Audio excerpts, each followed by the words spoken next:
سلیمان علیہ السلام نے ان دو عورتوں کے مقدمے کا کیا فیصلہ کیا جن کا بچہ بھیڑیا کھا گیا تھا؟ آپ علیہ السلام کے لشکر کو آتا دیکھ کر چیونٹیاں آپس میں کیا بات کر رہی تھیں اور سلیمان علیہ السلام نے ان کی بات سن کر کیا کیا؟ پرندوں کے لشکر کو دیکھنے کے بعد جب آپ علیہ السلام کو ہدہد نظر نہ آیا تو آپ نے کیا کہا؟ ہدہد نے آپ سے جس قوم سبا کا ذکر کیا وہ کون تھی؟ ان کا دارالخلافہ کہاں تھا؟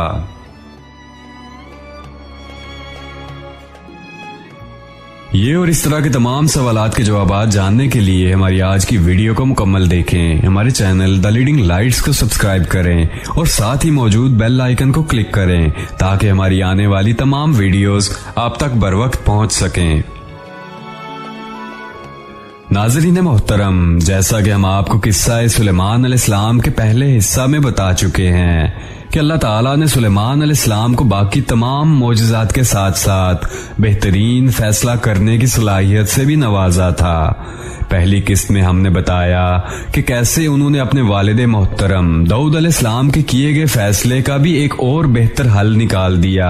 اسی طرح کے ایک فیصلے کا ذکر بخاری شریف میں ہے۔ بیان کیا گیا ہے کہ داؤد علیہ السلام کے پاس دو عورتیں حاضر ہوئیں، ان دونوں کا ایک ایک بچہ تھا، وہ اکٹھے سفر کر رہی تھیں تو راستے میں ان کی غفلت سے بھیڑیا ان میں سے ایک کا بچہ چیر پھاڑ گیا۔ ان میں سے جو بڑی تھی وہ چالاک تھی، اس نے چھوٹی والے کا بچہ اپنے قبضے میں لے لیا کہ یہ میرا بچہ ہے۔ ایسے جب ان کا جھگڑا ہوا تو وہ مقدمہ لے کر داؤد علیہ السلام کے پاس پہنچ آئیں۔ داؤد علیہ السلام نے دیکھا کہ بچہ بڑی والی کے پاس ہے تو انہوں نے اس کے حق میں فیصلہ دے دیا۔ سلیمان علیہ السلام بھی اس وقت وہاں موجود تھے۔ انہوں نے داؤد علیہ السلام سے اجازت چاہتے ہوئے کہا، کیا میں اس مقدمے کا فیصلہ کر سکتا ہوں؟ انہوں نے اجازت دے دی۔ سلیمان علیہ السلام نے عورت سے کہا، بچہ مجھے دے دو۔ عورت نے بچہ آپ کو دے دیا۔ آپ نے بچے کو ہاتھ میں لے کر تلوار نکالی اور دونوں عورتوں کو فرمایا کہ میں اس کو دو ٹکڑے کر کر تم دونوں میں برابر برابر تقسیم کرنے لگا ہوں۔ یہ سن کر بڑی عورت بولی کہ ٹھیک ہے، آپ ایسا کر دیں، مجھے کوئی اعتراض نہیں، جبکہ چھوٹی عورت مامتا کی وجہ سے چلا اٹھی کہ آپ اسے زندہ رہنے دیں اور اسے دے دیں۔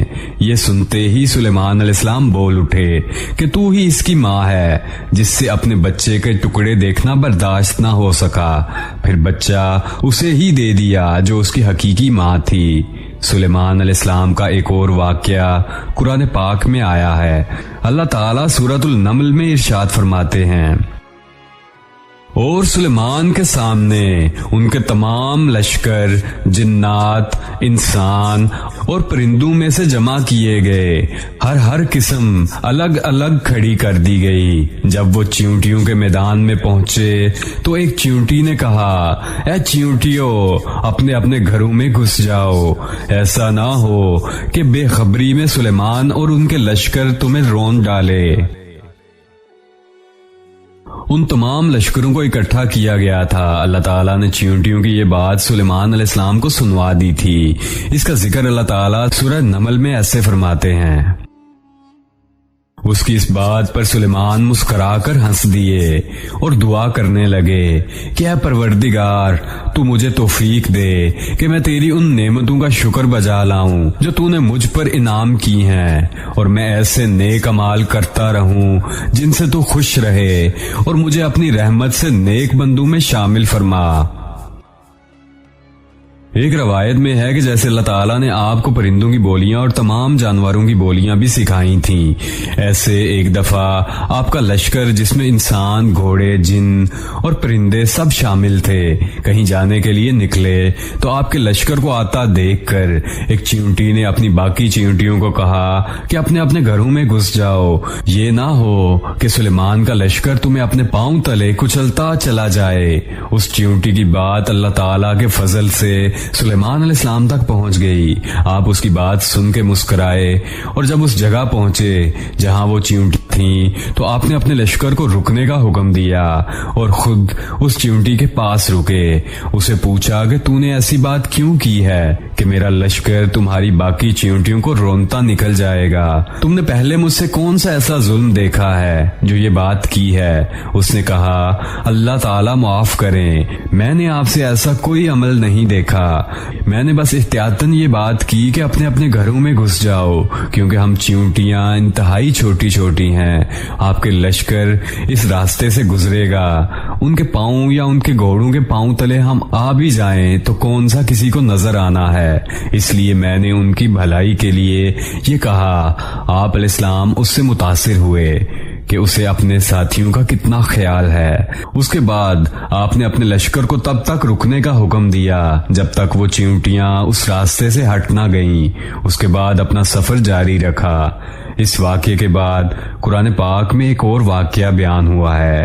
آپ پرندوں کے لشکر کے پاس گئے تو آپ نے دیکھا کہ ہدہد وہاں نہیں ہے، تو اس پر آپ نے جو کہا اس کا ذکر سورہ نمل میں ایسے ہوا ہے۔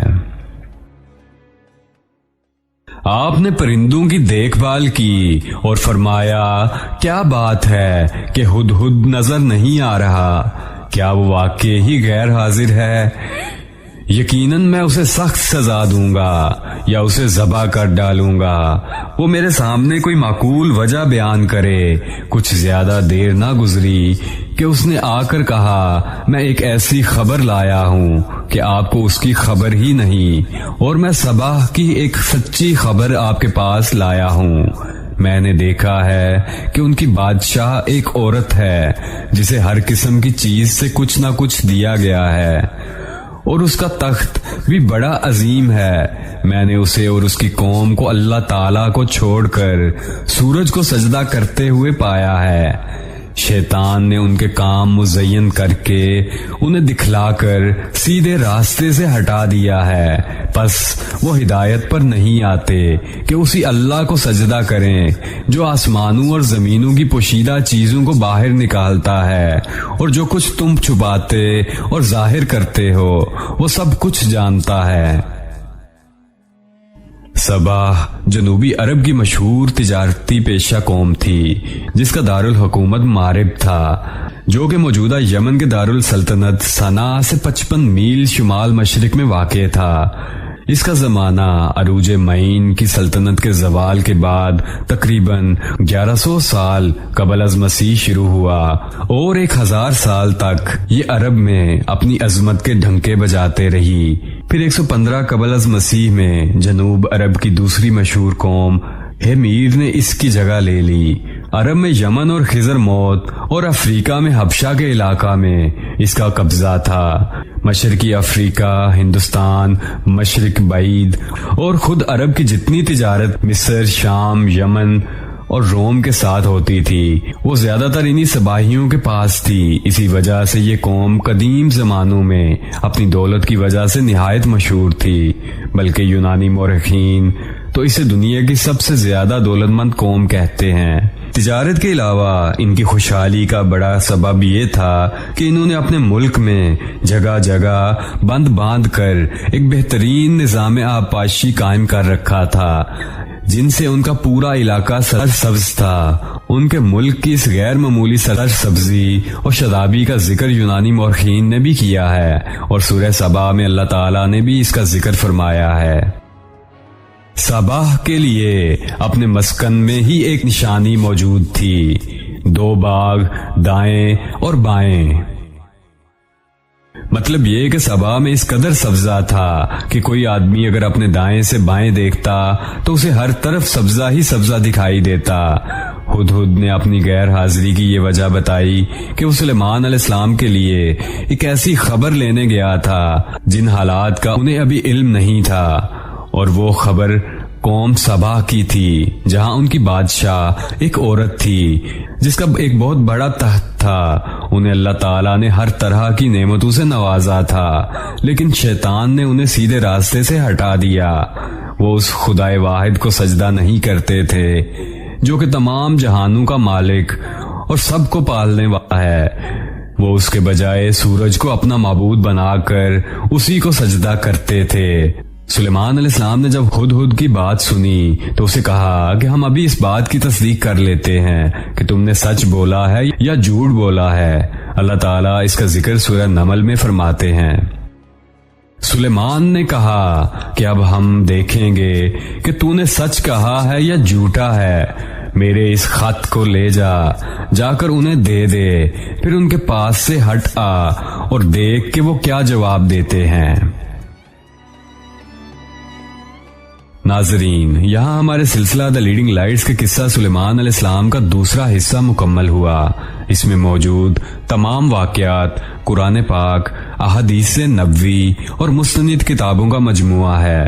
ہدہد جب سلیمان علیہ السلام کا خط لے کر ملکہ کے پاس پہنچا، اس کا رد عمل جاننے اور سلیمان علیہ السلام کی زندگی کے باقی حالات کے بارے میں جاننے کے لیے آپ کو ہماری اگلی ویڈیو تک انتظار کرنا ہوگا۔ جانے سے پہلے ہمارے چینل دی لیڈنگ لائٹس کو سبسکرائب کریں اور ساتھ ہی موجود بیل آئیکن کو کلک کریں تاکہ ہماری آنے والی تمام ویڈیوز آپ تک بروقت پہنچ سکیں۔